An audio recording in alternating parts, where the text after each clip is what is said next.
അല്ലാഹുവിന്റെ പരിശുദ്ധ ഖുർആൻ പറയുകയാണ്, ഒരു അഖബ എന്ന് പറയുന്ന ഒരു സംഭവം മുഫസ്സിരീങ്ങൾ പറയുന്നു, അതൊരു വല്ലാത്ത കടമ്പയാണ്.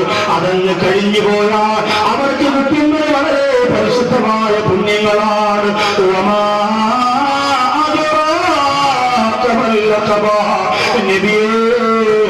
അതെന്തെന്ന് നിങ്ങൾക്കറിയോ? അത് സാധാരണ എല്ലാവർക്കും ചെയ്യാൻ കഴിയുന്നതല്ല. അടിമകളെ മോചിപ്പിക്കലാണ്.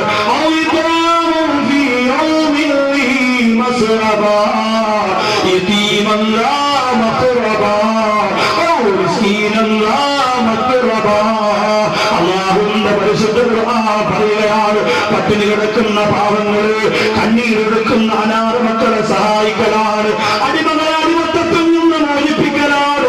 ആ പ്രത്യേകമായ അഖബ എന്ന് പറയുന്ന കാര്യമെന്ന് അല്ലാഹുവിന്റെ റസൂലിനോട് പടച്ചവർക്ക് പരിചയപ്പെടുത്തുമ്പോ എന്റെ പ്രിയപ്പെട്ടവരെ, മനോഹരമായ കടമ്പ കടക്കാം എനിക്കും നിങ്ങൾക്കും സാധിക്കണം കേട്ടോ. അല്ലാഹുവിന്റെ ദീനിനെ കരിവാരിത്തേച്ചവരാരാന്ന് നിങ്ങൾക്കറിയോ? അല്ലാഹുവിന്റെ ദീനിനെ കളവാക്കിയവരാരാന്ന് നിങ്ങൾക്കറിയോ? പടച്ചവട്ടിന്റെ ദീനിനെ വ്യാജമാക്കിയവരാരാന്ന് നിങ്ങൾക്കറിയോ? അല്ലാഹുവിന്റെ ഖുർആൻ പറയുന്നു, നബിയേ അറഅയ്തല്ലദീ യുകദ്ദിബു ബിദ്ദീൻ, ദീനിനെ കളവാക്കിയവരാരാന്ന് നബിയേ നിങ്ങൾക്കറിയോ? നിങ്ങൾ വിചാരിക്കും എന്റെ പ്രിയപ്പെട്ടവര്, പരിശുദ്ധ ദീനിനെ കളവാക്കിയവരാരാന്ന് നിങ്ങൾ ചിന്തിക്കുന്നുണ്ടോ? ലോകത്തിന്റെ നാനാഭാഗത്ത് ക്രൂരമായ ക്രൂരതകൾ അഴിച്ചുവിട്ടുകൊണ്ടോ ഇസ്ലാമിനെ വേരോടുകൂടി പിഴുതെറിയാൻ ശ്രമം നടത്തുന്നവരാണ് എന്റെ പ്രിയപ്പെട്ടവരെ. ലോകത്ത് ഇസ്ലാമിന്റെ വദ്ധവേദികളായി ചമഞ്ഞുകൊണ്ട് നടക്കുന്നവരാണ്. ഇസ്ലാമിനെ കളവാക്കിയവരെന്ന് നിങ്ങൾ കരുതുന്നുണ്ടോ? അല്ല. അമാവി ദ്വീപിലെ പേഹാർബർ ആക്രമിച്ചോ എന്ന പേര് പറഞ്ഞുകൊണ്ട് ജപ്പാനിലെ ഹിരോഷിമയിലും നാഗസാക്കിയിലും ബോംബ് വർഷിപ്പിച്ചുകൊണ്ട് ഈ സമുദായത്തിന്റെ ലക്ഷക്കണക്കാരെ തൊട്ടിയിട്ട ദാടിയിട്ട പ്രിയപ്പെട്ട സഹോദരങ്ങളെ ബോംബിട്ടുകൊണ്ട് നശിപ്പിച്ചുകൊണ്ട് അമേരിക്കയുടെ അന്നത്തെ പ്രസിഡന്റായിരുന്ന ഹാരി ശ്രീമ ഇസ്ലാമിന്റെ കരിവാരിത്തേച്ചവരാണെന്ന് കരുതുന്നവരെ, ഇല്ലാതെന്ന് പറയുന്ന മനുഷ്യർ അഫ്ഗാനിസ്ഥാന്റെ മലമടക്കുകളിൽ ഒളിച്ചിരിക്കുന്നു എന്ന പേര് പറഞ്ഞുകൊണ്ട് താലിബാൻ എന്ന് പറയുന്ന ഇസ്ലാമിക രാജ്യത്തെ തച്ചുതകർത്ത് ധനിപ്പണമാക്കുന്നതിന് വേണ്ടിയിട്ട് സമുദായത്തിന്റെ നിസ്കാരപ്പുറമുള്ള ആയിരക്കണക്കാണ് പതിനായിരക്കണക്കാണ് മുസ്ലിം സഹോദരങ്ങൾ ചുട്ടുകരിച്ചതോടെ ഇസ്ലാമിന്റെ ശത്രുക്കളാണ്. ഇസ്ലാമിന്റെ എതിരെ ഇസ്ലാമിനെ കളവാക്കിയവരെന്ന് നിങ്ങൾ ചിന്തിക്കുന്നുണ്ടോ? 2003 മുതൽ 2006 വരെ ഇറാഖ് എന്ന രാജ്യത്ത് മാത്രം ഈ സമുദായത്തിന്റെ പ്രിയപ്പെട്ട ചുണക്കുട്ടന്മാർ കൊന്നൊടുക്കിയത് എത്രയെന്നറിയോ? 6,55,000 മുസ്ലിങ്ങളെ. പൊറുക്കുമോ എന്റെ പ്രിയപ്പെട്ടവരെ? നമ്മൾ അറിയുന്നുണ്ടോ? മനോരമ ആഴ്ചപ്പതിപ്പ് വായിച്ചിട്ട് നിർവൃതിയടയുന്നോ എന്റെ പ്രിയപ്പെട്ട പെങ്ങളെ? ലോക വിവരം വേണമെന്നോടെ എത്ര സമാധാനത്തോടെയാണ് കേരളത്തിന്റെ പരിശുദ്ധ മണ്ണിൽ ഈ മുസ്ലിം സഹോദരിമാര് ജീവിക്കുന്നത് എന്ന പോലും എന്റെ പ്രിയപ്പെട്ട സഹോദരങ്ങൾക്ക് 1947 കാലഘട്ടത്തിൽ നടന്ന അമേരിക്കക്ക് ഏറ്റവും വലിയ തിരിച്ചറിവേറ്റ് പോരാ വിയറ്റ്നാം യുദ്ധത്തിൽ 23 ലക്ഷത്തോളം മനുഷ്യമക്കളെ ചുട്ടുകരിച്ചത്. 1950 നടന്ന ഹംഗറി യുദ്ധത്തിൽ 50,000 പേരെ വലിയ പടുകൂട്ടം കുടിയെടുത്തിട്ട് ആ കുഴിക്കകത്തിറക്കിയിട്ടിട്ട് പെട്രോൾ ഒഴിച്ച് കത്തിച്ചപ്പോ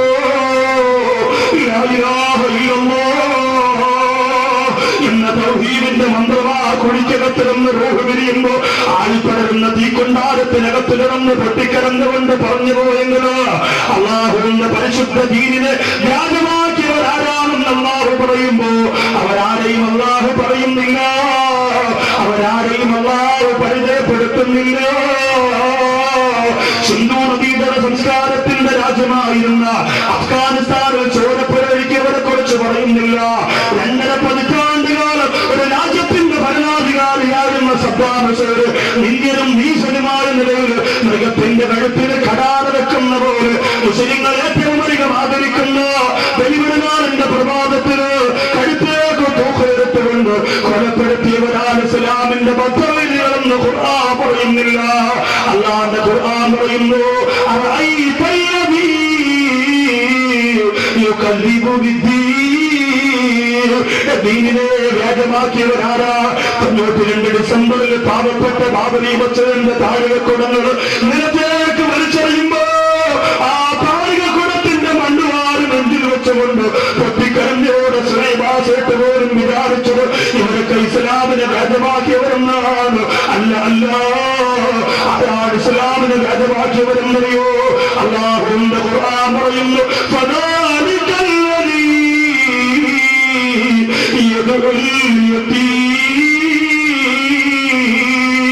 അവരനാഥ മക്കളെ ആട്ടിയോടിക്കുന്നവരോ, അവരെ യതീമിങ്ങൾക്ക് ഭക്ഷണം കൊടുക്കാത്തവരോ, അവരനാഥ മക്കളുടെ കാര്യങ്ങളിൽ ഇടപെടാത്തവരോ, അവരനാഥ മക്കളെ സഹായിക്കാത്തവരോ, അവരാണ് ദീനിനെ വ്യാജമാക്കിയവരെന്ന് സൂറത്തുൽ മാഊൻ.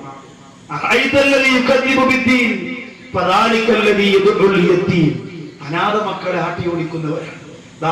നവംബർ ഡിസംബർ മാസമാകുമ്പോ കലണ്ടറുമായിട്ട് എത്തിങ്ങാനുള്ള മക്കളും നമ്മൾ വലിയ ഹോജയായിട്ട് വാരക്കത്തടയിൽ കസേരയിരുന്നു. എവിടുന്നോ പറഞ്ഞേ, ഏത് കോളേജിന്നോ, എത്ര രൂപയാണ് 100 കലണ്ടർ വിട്ടാ കമ്മീഷൻ? എത്തിയും കുഞ്ഞാണ് വന്ന് നിൽക്കുന്നതെങ്കിൽ അള്ളാണ് എന്റെ പ്രിയപ്പെട്ടവരെ നമ്മൾ അങ്ങനെ ചോദിക്കുക. നമ്മുടെ കയ്യിൽ ഒന്നുമില്ലെങ്കിൽ മോനെ ഇഷ്ടംപോലെ കലണ്ടർ ഇവിടെ, അതുകൊണ്ട് ഇത് തൽക്കാലം വേണ്ട, സന്തോഷമായിട്ട് അടുത്ത വീട്ടിൽ വെക്കൂ എന്ന് പറഞ്ഞങ്ങോട്ട് പറഞ്ഞു വിടണം. അല്ലാതെ നമ്മളിങ്ങനെ കയറി നിന്ന് ന്യായം ചോദിക്കും. അടുത്ത ഉസ്താദാരാ, പ്രിൻസിപ്പാൾ ആരാ, എത്ര രൂപ മുക്കി, ഞാൻ കുറെ വിവരങ്ങളൊക്കെ അറിഞ്ഞല്ലോ എന്നൊക്കെ ചോദിച്ച് ആട്ടി ഓടിച്ച് കളിയാക്കി പരിഹരിച്ച് പറഞ്ഞു വിട്ടാൽ അവര് മനസ്സും നൊന്തിട്ട് പോയാൽ നമുക്ക് രക്ഷപ്പെടാൻ പറ്റില്ല. അല്ലാഹുവിന്റെ റസൂൽ പെരുന്നാൾ സുദിനത്തിൽ പള്ളിയിലേക്ക് പോയപ്പോൾ വഴിയിൽ കണ്ട അനാഥ കുഞ്ഞിനെ അകതാരിൽ സ്വപ്നം വിടരും റൗള, തന്നീലൂറങ്ങും പ്രവാചകരെ, മദീനത്തെ മാട് പീറാവുകളെ, പാറിപ്പറക്കും മീനാറുമീലെ. ഇന്ന് എത്രയോ പേര് മദീനത്ത് പോയി പൊട്ടിക്കരയുന്നുണ്ട്. ആ കണ്ണുനീര് പുഞ്ചിരിയാക്കാൻ അല്ലാഹുവിന്റെ റസൂൽ വിചാരിക്കുമ്പോ നടക്കുന്നുണ്ടെങ്കിൽ ഈ കുഞ്ഞിനെ തോളത്തേക്ക് കൈയിട്ടുകൊണ്ട് വീട്ടിലേക്ക് കൊണ്ടുപോയിട്ട് ഇത് നമ്മുടെ മോനാ എന്ന് പറഞ്ഞുകൊണ്ട് കൊടുപ്പിക്കാനും ഒരുക്കാനും പള്ളിയിലേക്ക് കൊണ്ടുപോകാനും പറഞ്ഞു പോരെങ്കിൽ നമ്മുടെ നാട്ടിലും നമ്മുടെ വീട്ടിലുമുള്ള അനാഥ മക്കളെ നമ്മൾ കളിയാക്കല്ലേ, നമ്മൾ കുറ്റപ്പെടുത്തല്ലേ, നമ്മൾ പരിഹസിക്കല്ലേ? നിങ്ങൾ ചിന്തിച്ചിട്ടുണ്ടോ? എന്റെ പ്രിയപ്പെട്ടവരെ, നമ്മുടെ മക്കൾ അനാഥരാകുന്നതിനെ കുറിച്ച് നിങ്ങൾ ചിന്തിച്ചിട്ടുണ്ടോ? ഇന്ന് വൈകുന്നേരം പ്രവാസനത്തിന് വേണ്ടി വരുമ്പോ എന്റെ കൂട്ടുകാരന് പഴയകാലത്ത് എന്റെ വാഹനം ഓടിച്ചുകൊണ്ടിരുന്ന അനസ് എന്ന് പറയുന്ന സഹോദരനും അദ്ദേഹത്തിന്റെ ഭാര്യയും മക്കളും എന്റെ ഒരു വാഹനത്തിൽ വന്ന് വീട്ടിലേക്ക് വന്നു. അടുത്ത ആഴ്ച വീട്ടിലേക്ക് പോവാണ്, ദുആ ചെയ്യണമെന്ന് പറയാൻ വേണ്ടി വന്നപ്പോ കൂടെ ഒരു പൊന്നുമോനും കൂടി വന്നു. അതാരാ? എന്റെ പ്രിയപ്പെട്ടവര്, ഒരു മാസത്തിന് മുമ്പ് മിണ്ടാപ്രാണിയായ ആടിന് വേണ്ടി ഇലയെടുക്കാൻ പോയ പ്രിയപ്പെട്ട സഹോദരന്റെ മണ്ടയിലേക്ക്, ശരീരത്തിലേക്ക് ജെസിബി പുഴുതിട്ട് പോയ വലിയ ഒരു തെങ്ങ് വന്നടിച്ചപ്പോ മരണപ്പെട്ടു പോയ ആ അനസ് എന്ന് പറയുന്ന കൂട്ടുകാരന്റെ ഇക്കാല മകനാ കൂടെ വന്നത്. സുബ്ഹാനല്ലാഹ്, ചക്കപ്പഴം പോലെ മനോഹരമായിരിക്കുന്ന പ്രിയപ്പെട്ട പൊന്നുമോന്റെ മുഖം കണ്ടപ്പോ വല്ലാതെ മനസ്സ് നിറഞ്ഞുപോയി. പിറന്നു വീണ് 2 വർഷം കഴിയുമ്പോ തന്നെ യതീമായി പോകുന്നതിന്റെ സങ്കടം എത്ര വലുതാണ്. എല്ലാവരും യതീമെന്ന് നമ്മുടെ മക്കളെ വിളിക്കുന്ന രംഗത്തെ കുറിച്ച് ഈ സദസ്സിൽ വന്ന് നിങ്ങളൊന്ന് ചിന്തിച്ചു നോക്കിയേ. നമ്മുടെ മക്കളെ യതീമെന്ന് വിളിച്ചാൽ നമുക്ക് സഹിക്കാൻ പറ്റുമോ? പെരുന്നാളിന് പള്ളി കൊണ്ടുപോകാൻ എന്റെ വാപ്പയില്ലല്ലോ, പെരുന്നാളിന് ബിരിയാണി തരാൻ എന്റെ വാപ്പയില്ലല്ലോ, പെരുന്നാളിന് വിരത്തുണ്ട് പിടിച്ച് നടന്നു പോകാൻ എന്റെ വാപ്പയില്ലല്ലോ എന്ന് പറഞ്ഞ് പൊട്ടിക്കരയുന്ന നമ്മുടെ വീടിന്റെ മുറ്റത്തിരുന്ന് വാപ്പാടുന്നുണ്ടോ എന്ന് നോക്കി മരിച്ചുപോലെ വാപ്പാടെ കുറിച്ച് ചിന്തിച്ചുകൊണ്ട് കരയുമ്പോ അനാഥ മക്കളെ കുറിച്ച് നിങ്ങൾ ചിന്തിച്ചു നോക്കിയേ. അല്ലാഹുവിന്റെ റസൂൽ യതീമായി വളർന്നത് കൊണ്ടല്ലേ അല്ലാഹുവിന്റെ ഹബീബിന്റെ ഏറ്റവും അധികം എന്റെ പ്രിയപ്പെട്ടവരെ ജീവിതത്തിന്റെ സങ്കടങ്ങള് അനാഥ മക്കളെ കുറിച്ച് പറയുമ്പോ അല്ലാഹുവിന്റെ ഹബീബ് എന്താ പറഞ്ഞത്? അനവക്കാത്തുൽ യതീം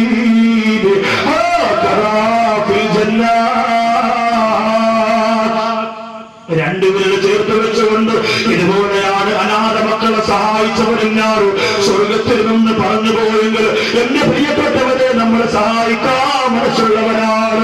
എന്റെ പ്രിയപ്പെട്ട ചെറുപ്പക്കാരുടെ മൊബൈലുകളിലും വീടുകളിലുമുള്ള എല്ലാ പ്രഭാഷണത്തിലും പാങ്ങോട് പരതന്നോടുള്ള ഷമീർ എന്ന് പറയുന്ന ഗുജറാത്തിന്റെ ടയറുകടത്തിയിട്ട് ചാരമായി പോയ ഒരു പാവപ്പെട്ട യത്തീ കൊച്ചിനെ കുറിച്ച് ഞാൻ പ്രസംഗിച്ചല്ലോ. ഇന്നവരുടെ വീട് നിങ്ങൾ കൊണ്ടുപോയി കാരണം എന്റെ പ്രിയപ്പെട്ടവരെ അംശാദ് വാക്കുകളുടെ പ്രഭാഷണമുണ്ട്.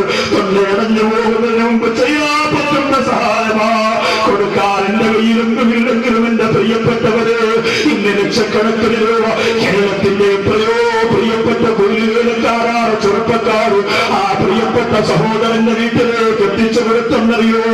നിത്യവൃത്തിക്ക് വകയില്ലാതെ പൊട്ടിക്കറിയുന്ന ഉമ്മയുടെയും മോളെയോ കാറ്റടിച്ചാ പാറിപ്പോകുന്ന ചെറ്റക്കുടിൽ നിന്ന് മാറിയിരിക്കുകയാ. തറസിട്ട വീട് വെച്ചിരിക്കുകയാ. മനോഹരമായ അവസ്ഥ വന്നിരിക്കുകയാ. അതിന്റെ പ്രഭാഷണം കേട്ടിട്ട് എത്രയോ സ്ഥലത്ത് 50,000 1 ലക്ഷം രൂപ വീട് എത്രയോ പാവപ്പെട്ടവർ കൊണ്ടുപോയി കൊടുക്കുന്നറിയോ. അതുകൊണ്ട് നിങ്ങളൊക്കെ നല്ല മനസ്സുള്ളവരാ, നല്ല മനസ്സുള്ളവരാ. അല്ലാതെ നമ്മുടെ മനസ്സിന് നമ്മൾ കഴിക്കുമ്പോ മറ്റുള്ളവരുടെ ഭക്ഷണത്തെ കുറിച്ച് ചിന്തിക്കാനുള്ള മനസ്സ് അല്ലാഹു നമുക്ക് തരട്ടെ. അതുകൊണ്ട് സഹോദരങ്ങളെ യതീമിന്റെ നമ്പരം നമ്മൾ മറക്കല്ലേ, അവരെ വേദനിപ്പിക്കല്ലേ. ആരാണ് ദീനിനെ രാജമാക്കിയത്?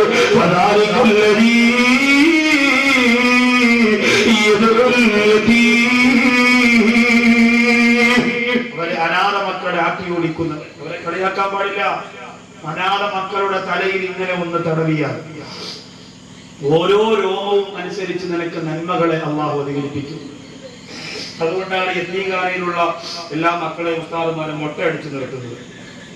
അങ്ങനെ തടവി പ്രതിഫലം കൊണ്ട് വേണ്ട, അരിയും സാധനങ്ങളൊക്കെ കൊണ്ട് തന്നിട്ട് പ്രതിഫലം കൊണ്ടുപോയാൽ അതുകൊണ്ട് നിർത്തുന്നതല്ല.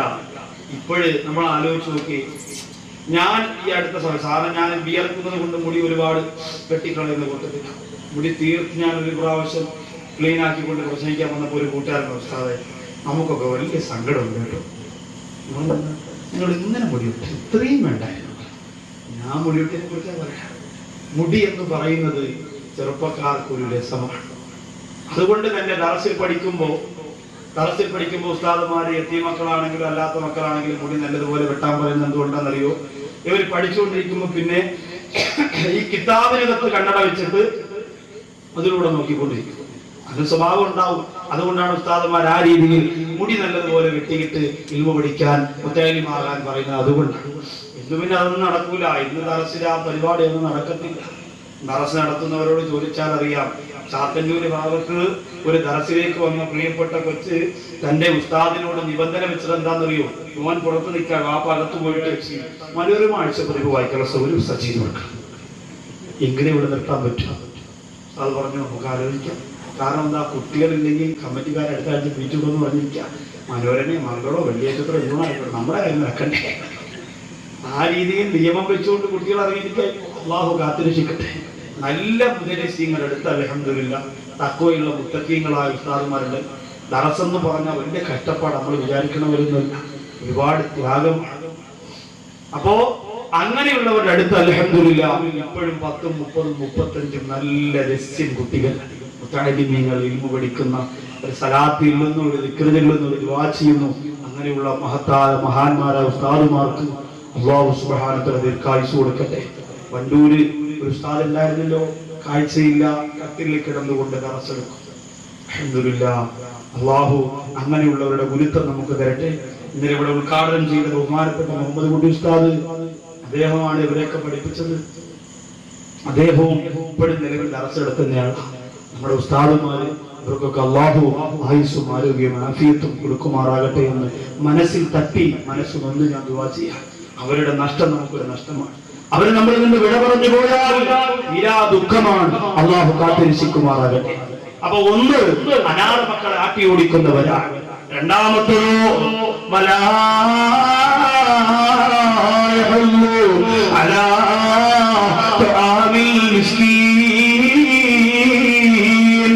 അവർ പാവപ്പെട്ടവർക്ക് ഭക്ഷണം കൊടുക്കാൻ മനസ്സിലാക്കാത്തവരാണ്.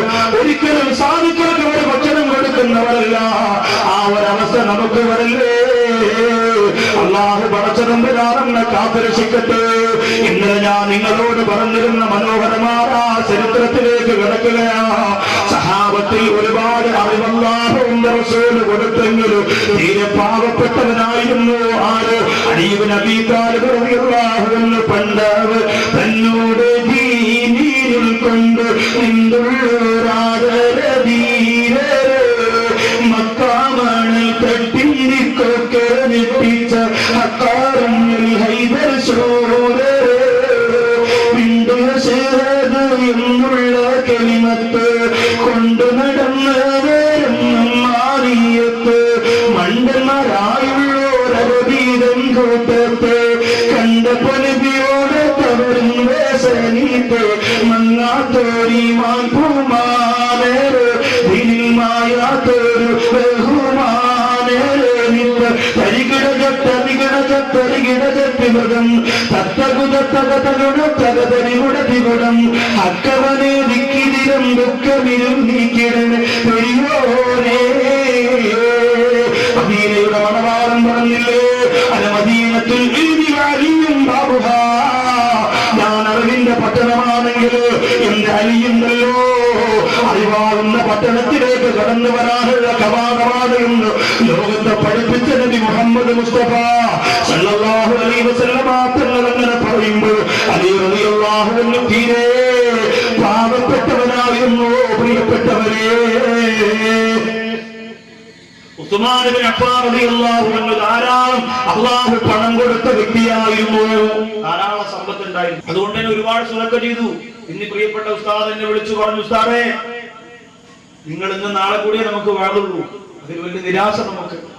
പക്ഷേ ഒരു കാര്യം ഞാൻ പറയാം, നിങ്ങൾ പ്രസംഗിച്ചില്ല എങ്കിലും ഈ പള്ളിക്ക് വേണ്ടി ആത്മാർത്ഥമായി സഹായിച്ചവർക്ക് ദുആ ചെയ്യാൻ നമ്മൾ ഒരിക്കലും മറക്കരുത്. ഒരുപാട് പേരുണ്ട്. പിന്നെ അതിൽ പ്രധാനപ്പെട്ട കുറെ ആൾക്കാർ ധാരാളം കാശ് കൊടുത്തവരുണ്ട്. ഉമ്മാക്ക് വേണ്ടി, വാപ്പാക്ക് വേണ്ടി, രോഗം മാറാൻ വേണ്ടി, ഹജ്ജിന് പോകാൻ വേണ്ടി, കച്ചവടത്തിന്റെ വറക്കത്തിന് വേണ്ടി. അത് നിങ്ങളുടെ മനസ്സിലുണ്ടാവണം.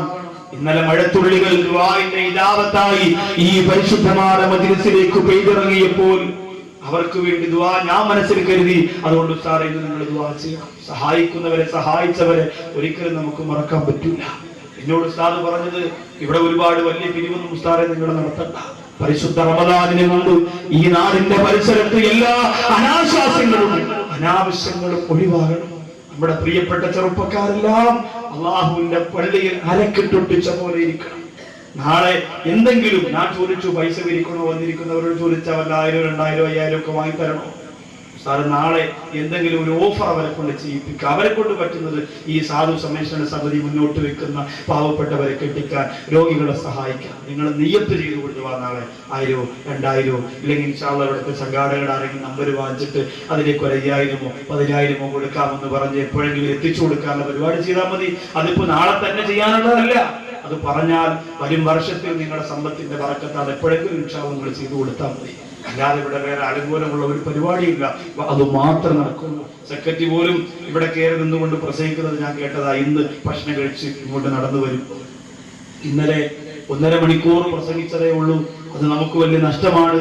ഉദ്ഘാടനവും സ്വാഗതമൊക്കെ ഒരുപാട് സമയം നഷ്ടപ്പെട്ടു പോയത് കൊണ്ട് അടുത്ത 2 ദിവസം ഉപയോഗപ്പെടുത്തണം. അതുകൊണ്ട് നേരത്തെ വരും എന്ന് അദ്ദേഹം ആമുഖമായി നിങ്ങളോട് പറയുന്നത് ഞാൻ കേട്ടതാ. അതുകൊണ്ട് എന്റെ പ്രിയമുള്ള സഹോദരങ്ങളെ, ഏറ്റവും നല്ല സമ്പത്ത് അല്ലാഹു കൊടുത്തത് ഉസ്മാൻ ഇബ്നു അഫ്ഫാൻ റളിയല്ലാഹു അൻഹു. അദ്ദേഹം ഇടയ്ക്കിടയ്ക്ക് ഒരു പരിപാടി ചെയ്യും. എന്താണെന്നറിയോ? അള്ളാഹുവിന്റെ റസൂലിനെ സഹാബത്തിനെ വീട്ടിൽ വിളിച്ചിട്ട് ഭക്ഷണം കൊടുക്കും.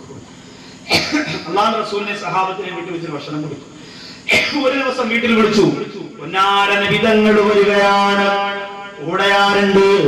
ഉസ്മാൻ ഇബ്നു അഫ്ഫാൻ റളിയല്ലാഹു അൻഹു വിളിച്ച സഹാബത്തൊക്കെയുമുണ്ട്. അവരുടെ കൂടെ അലി റളിയല്ലാഹു അൻഹുവും വരുന്നുണ്ട്. എല്ലാവരും വന്ന് ഉസ്മാൻ ഇബ്നു അഫ്ഫാൻ റളിയല്ലാഹു അൻഹുവിന്റെ വീടിന്റെ അകത്ത് വന്നിരിക്കുകയാണ്. സുഭിക്ഷമായ ഭക്ഷണം അവരുടെ മുമ്പിൽ എങ്ങനെ നിരത്തി വെക്കുകയാണ്. എല്ലാവരും ഭക്ഷണം കഴിക്കാൻ വേണ്ടി തുടങ്ങുമ്പോ അല്ലാഹുവിന്റെ റസൂൽ പറയുകയാണ്, സഹാബികളെ ബിസ്മില്ല പറഞ്ഞ് ഭക്ഷണം കഴിക്കുന്നതിന് മുമ്പ് ഞാനൊന്ന് ദുആ ചെയ്യട്ടെ എന്റെ ഉസ്മാന് വേണ്ടി. ഇത്രയും സഹാബികൾക്കും എനിക്കും ഇവിടെ ഭക്ഷണം ഒരുക്കിയ ഉസ്മാൻ, ഞങ്ങൾ എവിടെ നിന്നാണോ നടന്നു വന്നത് അവിടെ നിന്ന് ഇവിടെ വരെയുള്ള കാറിന്റെ ചുവടിന്റെ എണ്ണമനുസരിച്ച് അല്ലാഹു സ്വർഗത്തിൽ പദവി എത്തിക്കൊടുക്കട്ടെ എല്ലാവരും ആമീൻ എന്ന് പറഞ്ഞപ്പോ അലി റളിയല്ലാഹു അൻഹു കരഞ്ഞുകൊണ്ടാ ആമീൻ പറഞ്ഞത്. ഭക്ഷണം കഴിക്കാൻ തുടങ്ങുമ്പോ എല്ലാവരും സുവിശമായി ഭക്ഷണം ഇങ്ങനെ കഴിക്കുമ്പോ അലി റളിയല്ലാഹു തആല മാത്രം 2 പിടി ഭക്ഷണം വാരി വായിലേക്ക് വെച്ചിട്ട് പിന്നെ കഴിക്കാൻ കഴിയുന്നില്ല. അല്ലാഹുവിന്റെ റസൂലിനോട് അനുമതി ചോദിച്ചിട്ട് നബിയേ എന്നെ ഒന്ന് വീട്ടിലേക്ക് വിടണമെന്ന് പറയുകയാണ്. വീട്ടിലേക്ക് നടന്നു പോകുന്ന വഴിയിൽ മുഴുവനും റസൂലുള്ളാഹിയുടെ മരുമകനായ അലി റളിയല്ലാഹു അൻഹു കരച്ചിൽ തന്നെ. വീട്ടിൽ വന്നു കയറുമ്പോ അവിടെ ഇരിക്കുന്നതാരാ? ലോകത്തല്ലാഹു പടച്ച ഏറ്റവും വലിയ രാജകുമാരിയായ സ്വർഗീയ കഥാപാത്രമായ ഫാത്തിമത്തുൽ സുഹ്റ റളിയല്ലാഹു അൻഹ.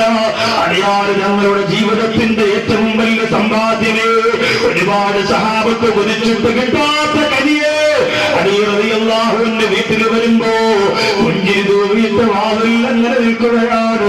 എന്ത് രസമായിരിക്കും ആ കാഴ്ചയെന്ന് നിങ്ങൾ ചിന്തിച്ചേ. എന്റെയും നിങ്ങളെയും ഭാര്യമാര് നിൽക്കുന്ന പോലെയല്ല. അല്ലാഹുവിന്റെ റസൂല് പറഞ്ഞില്ലേ, എന്റെ ഫാത്തിമയുടെ പുഞ്ചിരിയാണ് എനിക്ക് ഏറ്റവും കൂടുതൽ ഇഷ്ടം, എന്റെ ഫാത്തിമയുടെ ശബ്ദമാണ് എനിക്ക് ഏറ്റവും കൂടുതൽ ഇഷ്ടം, എന്റെ ഫാത്തിമയുടെ മുഖമാണ് എനിക്ക് ഏറ്റവും കൂടുതൽ ഇഷ്ടം, എന്റെ ഫാത്തിമാന്റെ കൂടെ സംസാരിക്കലാണ് എനിക്ക് ഏറ്റവും കൂടുതൽ ഇഷ്ടം, എന്റെ ഫാത്തിമാന്റെ കൂടെ കിടക്കലാണ് എനിക്ക് ഏറ്റവും കൂടുതൽ ഇഷ്ടം, എന്റെ ഫാത്തിമ പിറന്ന ദിവസമോ എന്റെ ജീവിതത്തിന്റെ ഏറ്റവും വലിയ സന്തോഷമെന്ന് ലോകത്തെ പഠിപ്പിച്ച നബിയേ മുഹമ്മദ് മുസ്തഫ തങ്ങളുടെ ആ മനസ്സിന്റെ മാടിക്കല്ലാതെ ഫാത്തിമ റളിയല്ലാഹു അൻഹ ചെറ്റക്കോരയുടെ മുമ്പ് നിന്നുകൊണ്ട് പുഞ്ചിരിച്ചുകൊണ്ട് സ്വീകരിക്കുമ്പോ ഫാത്തിമ റളിയല്ലാഹു അൻഹയ്ക്ക് മനസ്സിലായി അലി റളിയല്ലാഹു അൻഹു സങ്കടത്തോടെയാ വന്നിരിക്കുന്നത്, പ്രയാസത്തോടെയാ വന്നിരിക്കുന്നത്, നൊമ്പരത്തോടെയാ വന്നിരിക്കുന്നത്. ആ സമയത്തിന്റെ പ്രിയപ്പെട്ടവരെ ഫാത്തിമ റളിയല്ലാഹു തആല ചോദിക്കുകയാ, എന്റെ പ്രിയപ്പെട്ട ഭർത്താവേ, അങ്ങ് സാധാരണ വരുന്ന പോലെയല്ലല്ലോ എന്ന് വന്നിരിക്കുന്നത്, ഒരുപാട് സങ്കടമുണ്ടല്ലോ, അങ്ങയുടെ മനസ്സിലുണ്ടോ പ്രയാസം കുടുങ്ങിയിട്ടുണ്ടല്ലോ, എന്തേ കാരണമെന്ന് ചോദിക്കുമ്പോ അലി റളിയല്ലാഹു അൻഹു ഒന്നും മിണ്ടുന്നില്ല. ഫാത്തിമ റളിയല്ലാഹു അൻഹ ചോദിക്കാൻ, അലിയേ എന്തേ അങ്ങൊന്നും പറയാത്തതലിയേ, എല്ലാ കാര്യങ്ങളും എന്നോട് തുറന്നു പറയുന്ന, എല്ലാ സങ്കടങ്ങളും എല്ലാ സന്തോഷങ്ങളും എന്നോട് പങ്കുവെക്കുന്ന എന്റെ പ്രിയപ്പെട്ടവരെന്തേ എന്നോടൊന്നും പറയാത്തതെന്ന് ചോദിക്കുമ്പോ അലി റളിയല്ലാഹു അൻഹു പറയുന്ന, ഫാത്തിമ ഞാൻ പറഞ്ഞാ നിനക്ക് പരിഹരിച്ചു തരാൻ പറ്റോ? എന്റെ വിഷമം പറഞ്ഞാ, എന്റെ സങ്കടം പറഞ്ഞാ നിനക്ക് പരിഹരിച്ചു തരാൻ പറ്റോ? എങ്കിലേ ഞാൻ പറയോളെന്ന് പറഞ്ഞപ്പോ നെഞ്ചിലേക്ക് കൈവച്ചുകൊണ്ട് പ്രവാചകന്റെ പൊന്നുമോള് പറയുന്നു, അലിയേ എന്ത് പ്രശ്നമുണ്ടെങ്കിലും പറഞ്ഞോ.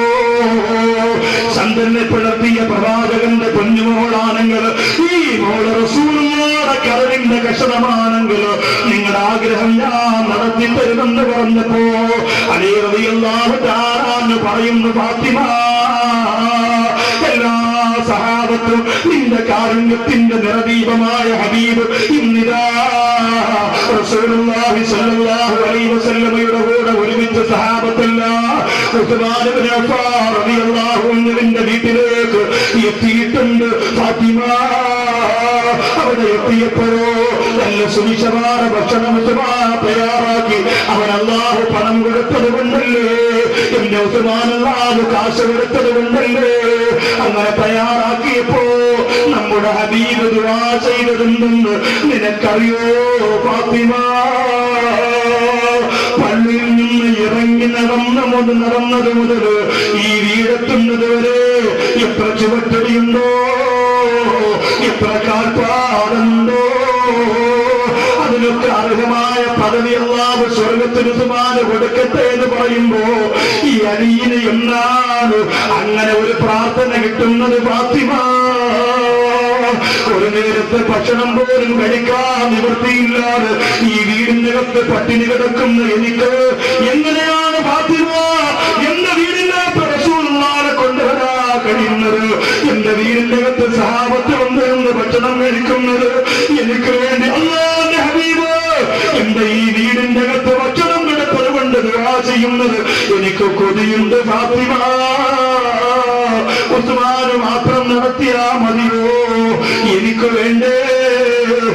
ഫാത്തിമ റളിയല്ലാഹു അൻഹാ ആദ്യമായി അലിയാർ തങ്ങളുടെ മനസ്സിന്റെ സങ്കടം കണ്ടപ്പോ കണ്ണീര് തുടച്ചിട്ട് പറയുക, അലിയേ നിങ്ങൾ സങ്കടപ്പെടണ്ട, നാളെ വിളിച്ചോ, എന്റെ ഹബീബിനെ നാളെ വിളിച്ചോ, സഹാബത്തിനെ എത്ര പേരെയാണ് നിങ്ങൾ നാളെ വിളിച്ചോ, നാളെ അവർക്ക് ഇന്ന് വരെ അവരെ കഴിച്ചിട്ടില്ലാത്ത ഭക്ഷണം നമുക്ക് കൊടുക്കാം. അലിയറിയാഹുന്ന് പറയുന്ന ഫാത്തിമ എന്നെ കളിയാക്കയാണോ, എന്നെ പരിഹസിക്കയാണോ, ഒരു നേരത്തെ ഈത്തപ്പഴം പോലും കഴിക്കാൻ നിവർത്തിയില്ലാതെ പൊട്ടിക്കരഞ്ഞുകൊണ്ടിരിക്കുന്ന ഞാനും നീയും എങ്ങനെയാണ് ഇത്രയും സഹാബികൾക്ക് ഭക്ഷണം കൊടുക്കുക? നിന്റെ ഹബീബിനെ വിളിച്ച് അപമാനിക്കുന്നത് എങ്ങനെയാ? ഫാത്തിമ റളിയല്ലാഹു അൻഹ പറഞ്ഞു, നിങ്ങൾ പൊയ്ക്കോ. ഫാത്തിമയാ പറയുന്നത്, റസൂലുള്ളാഹിയുടെ കരളിന്റെ കഷണമെന്ന് ലോകത്തോട് പൊന്നാട് നബിതങ്ങൾ പറഞ്ഞിട്ടുണ്ടെങ്കിൽ ഫാത്തിമയാ പറയുന്നത്, നിങ്ങൾ പൊയ്ക്കോ. അലി റളിയല്ലാഹു അൻഹു ചോദിച്ചു, എന്തേ ഫാത്തിമ നീ പറയുന്നത്? ഫാത്തിമ റളിയല്ലാഹു തആല അൻഹ ഒരു വലിയ പാത്രം സംഘടിപ്പിക്കുകയാ. എന്നിട്ട് അന്ന് എങ്ങനെയാണോ പാചകത്തിന് വേണ്ടി അടുപ്പ് കൂട്ടിയിരുന്നത് അതുപോലെ കൂട്ടിയിട്ട് വലിയ പാത്രം അതിന്റെ മുകളിൽ വെക്കുകയാ. എന്നിട്ട് വലിയ ഒരു മൂടി കൊണ്ട് മൂടി വെക്കുകയാ. എന്നിട്ട് ആ പാത്രത്തിന്റെ മുകളിൽ പിടിച്ചുകൊണ്ട് ലോകത്തിന്റെ നായകന്റെ കരളിന്റെ കഷണം പറഞ്ഞതെന്തെന്നറിയോ? എന്റെ ഹബീബിന്റെ ഹക്കുണ്ട്, നാളെ ഇത് നിറഞ്ഞിരിക്കണം റബ്ബേ.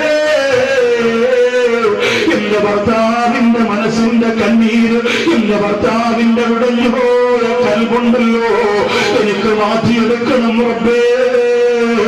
അത് നാളെ ഹബീബ് വരുമ്പോ, സഹാബത്ത് വരുമ്പോ ഈ പാത്രം നിറച്ച് എനിക്ക് ഭക്ഷണം വേണമെന്ന് പറഞ്ഞ് ഫാത്തിമ റളിയല്ലാഹു അൻഹ നിസ്കാരം തുടങ്ങി. അലി റളിയല്ലാഹു അൻഹുവിന് എന്ത് ചെയ്യണമെന്നറിയാൻ വയ്യ. റസൂലുള്ളാഹി സഹാബത്തിനെയും വിളിക്കുമ്പോ നാണം കെടുമോ, അവരെ പരിഹരിച്ചവരിൽ പെട്ടുപോകുമോ, ഉള്ള സ്ഥാനവും സ്നേഹവും ഒക്കെ നഷ്ടപ്പെടുമോ, എല്ലാം തകർന്നടിയുമോ, ഒന്നും ചിന്തിക്കുന്നില്ല. റസൂലുള്ളാഹിയെ വിളിക്കാൻ, നബിയേ നാളെ ഉച്ചയ്ക്ക് എന്റെ വീട്ടിലാണ്, ഇന്ന് ഉസ്മാന്റെ വീട്ടിൽ പോയ പോലെ നാളെ എന്റെ വീട്ടിൽ വരെ നബിയേ. ഓരോ സഹാബിയുടെയും വീട്ടിലേക്ക് ചെല്ലുകയാണ്, എന്റെ വീട്ടിൽ നാളെ വരെ ഞാൻ നിങ്ങൾക്ക് ഭക്ഷണം ഒരുക്കിയിരിക്കുകയാണ്. സഹാബികളൊക്കെ ഞെട്ടിപ്പോയി. അലിയിനെ വിടുന്നാണ് ഇത്രത്തോളം കാശ് വരുന്നത്, ഞങ്ങൾക്ക് ഭക്ഷണം തരാ, ഇത്രത്തോളം സൗകര്യം അലിയിനെ വിടുന്ന എല്ലാ സഹാബികളും അല്ലാഹുവിന്റെ റസൂലിന്റെ പിന്നിൽ അണിനിരന്നുകൊണ്ട് പിറ്റേന്ന് അലിയാർ ഞങ്ങളുടെ വീട്ടിലേക്ക് നടന്നു വരുമ്പോ അലി റളിയല്ലാഹു അൻഹു വീടിന്റെ അകത്ത് കിടന്ന് ഞെരിവിരി കൊള്ളുകയാ. ഫാത്തിമ റളിയല്ലാഹു അൻഹ പറയുന്നു, അലിയേ അല്ലാഹുവിന്റെ ഹബീബിന്റെ പേരിൽ സലാത്ത് ചൊല്ലിയിട്ട് ഇന്നലെ ഞാനും നിങ്ങളും എടുത്തു വെച്ച പാത്രത്തിന്റെ മൂടിയൊന്ന് തുറക്കണം. എന്റെ പ്രിയപ്പെട്ടവരെ, ഇത് MD വാസുദേവൻ നായരുടെ കഥയല്ല, കമലാസുര എഴുതിയിട്ട് വെച്ചിട്ട് പോയ നോവലല്ല, പത്മരാജന്റെ തിരക്കഥയല്ല. എന്റെ സഹോദരങ്ങൾക്ക് അതല്ലേ അറിയുള്ളൂ.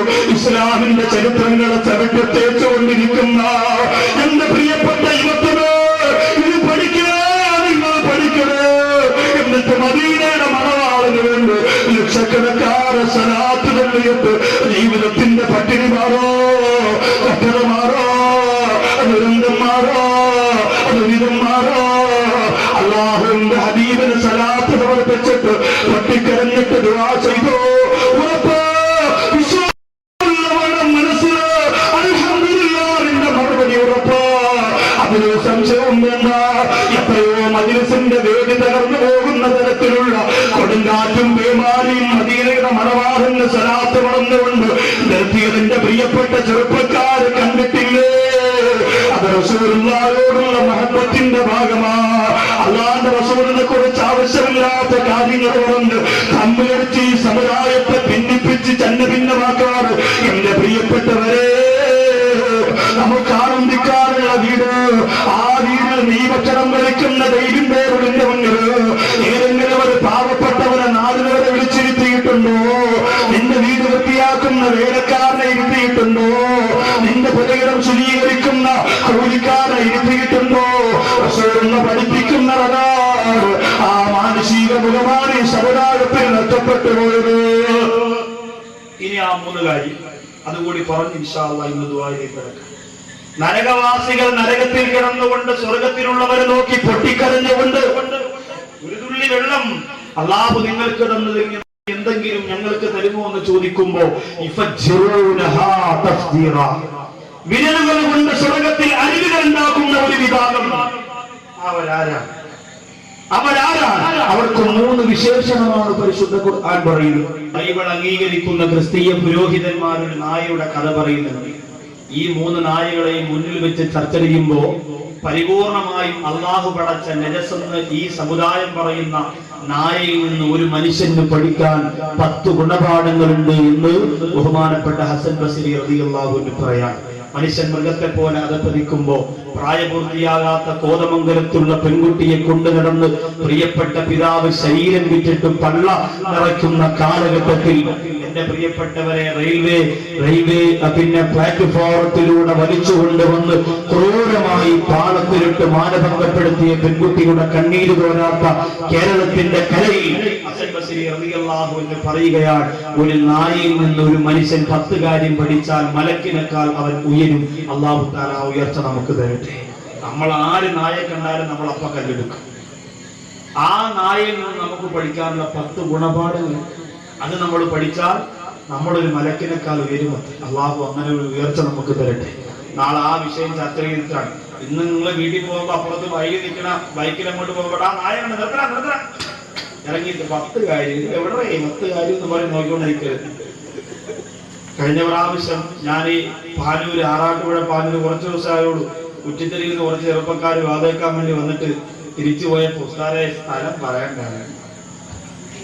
ആ നായ വൃത്തിയാടി പാവം. അവര് ബൈക്കിൽ നിന്ന് വീണില്ലല്ലേ? വീണോ? പ്രശ്നമൊന്നും ഉണ്ടായില്ല അൽഹംദുലില്ലാ. എന്നിട്ട് അവർ അപ്പോഴും തന്നെ വിളിച്ചു പറഞ്ഞു, സാർ ദുആ ചെയ്യണം, വേറെ പ്രശ്നമൊന്നുമില്ല. പിന്നെ കാസറ്റൊക്കെ കൊണ്ടു നടന്ന് ആ പള്ളിയിലും വെള്ളിയാഴ്ച എല്ലാ വെള്ളിയാഴ്ച അട്ടക്കുളങ്ങര കാസറ്റ് വിൽക്കാൻ വേണ്ടി വന്നൊരു സഹോദരൻ ആ പാവപ്പെട്ടവൻ കാസറ്റും കൊണ്ട് ലോറി അടിച്ചെന്ന് കയറി കഴിഞ്ഞ വെള്ളിയാഴ്ച.